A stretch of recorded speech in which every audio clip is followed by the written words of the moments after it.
대형마트 2위 홈플러스의 기업회생 여파가 일파만파 커지고 있습니다. 홈플러스는 밀린 대금 지급을 약속하고 있지만 지난해 TMF 사태가 있었던 만큼 협력사들의 불안감이 큰 상황인데요. 파장은 유통업계를 넘어 금융권까지 이어지고 있습니다. 최유빈 기자와 이야기 나눠보겠습니다. 어서 오십시오. 홈플러스의 기업회생 신청에 정말 많은 분들이 놀라셨을 것 같습니다. 왜 이런 결정을 내리게 된 겁니까? 네, 홈플러스는 최근 몇 년간 이 실적 부진과 부채 부담으로 어려움을 겪어왔습니다. MBK 파트너스는 지난 2015년 이 홈플러스를 기업 가치 7조 원에 인수하면서 이 막대한 빚을 졌는데요. 이후 알짜 점포를 팔고 임대로 전환하는 식으로 유동화 작업을 해왔습니다.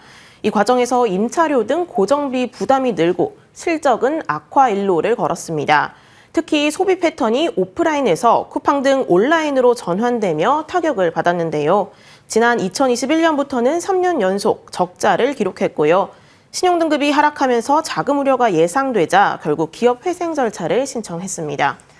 무엇보다 이 홈플러스에 물건을 납품하는 업체들의 불안이 정말 클 것 같은데요. 지난주에는 납품 중단 사태도 있었습니다. 현재 상황은 어떻습니까? 네, 이 상품을 판매해도 대금을 제때 정산받지 못할 거란 우려에 일부 협력사는 납품을 일시 중단했었죠. 홈플러스의 설득으로 이 주요 식품사 중 오뚜기와 CJ제일제당, 농심 등은 상품을 정상 공급하기로 했습니다. 밀린 대금 지급도 다시 시작했는데요. 기업회생 신청 20일 내로 발생한 공익채권은 법원에 별도 허가 없이 변제할 수 있어 6일부터 지급을 재개했고요. 20일 이전에 발생한 회생채권에 대해서도 법원이 조기 변제를 허가하면서 순차 지급할 방침입니다. 이에 따라 지난해 12월과 올해 1, 2월 석 달치 물품과 용역대금 3,457억 원은 먼저 갚을 수 있습니다.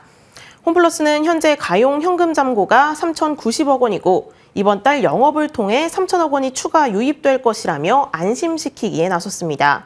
다만 당초 이번 주까지 대금 지급을 마무리 짓겠다는 일정은 다소 미뤄졌는데요.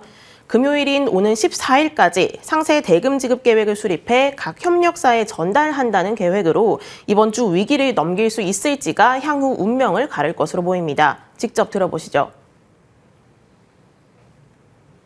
이 없어가지고 돈을 못 내고 있던 게 아니라 절차에 대한 부분이었기 때문에 업체들하고 그런 것들을 소통하면서 시기나 지불 방법이나 이런 것들을 계속 협의하고 있는 걸로 알고 있습니다.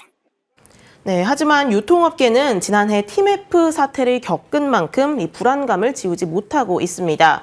홈플러스의 정산 주기는 2월 말일, 최장 60일 내고요.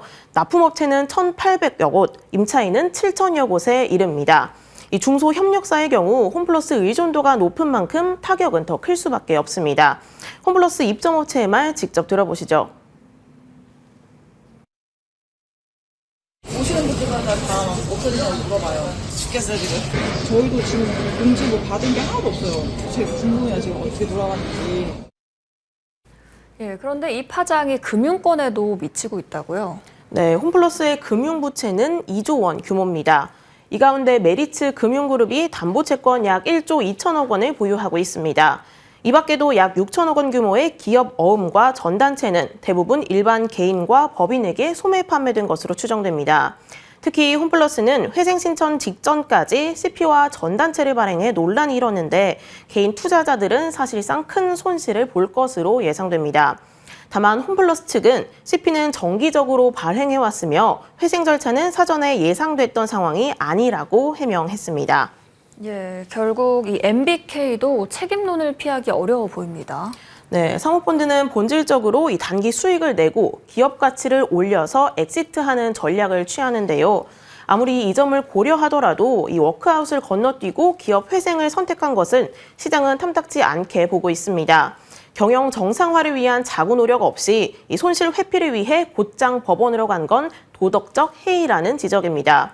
이런 상황에서도 이 MBK는 CJ제일제당 바이오 사업부 인수를 추진하고 있고요.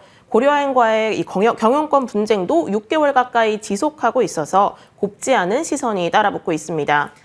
네, 그렇다면 앞으로는 어떻게 상황이 흘러갈 것으로 전망을 하고 있습니까? 네, 우선적으로 이 홈플러스가 약속한 대로 이 정산이 정상적으로 이루어져야 이 불안이 해소될 것으로 보입니다. 이 위정산을 해결하지 못해서 협력사들이 납품을 안 하면 매대가 비게 되고 또 소비자가 떠나면 매출이 줄어들어 또다시 대금 정산이 어려워지는 이 악순환을 피해야 합니다. 법정 관리에 들어간 홈플러스는 현 경영진이 6월 3일까지 회생 계획안을 마련해야 하는데요. 현재 홈플러스가 보유한 부동산 자산은 4조 7천억 원 정도로 현금 확보를 위해 점포 매각 등이 이루어질 것으로 보입니다.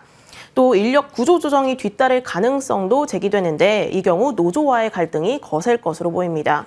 예, 일단은 이번 주 금요일에 발표될 이 상세대금 지급 계획을 지켜봐야겠습니다. 오늘 말씀 잘 들었습니다.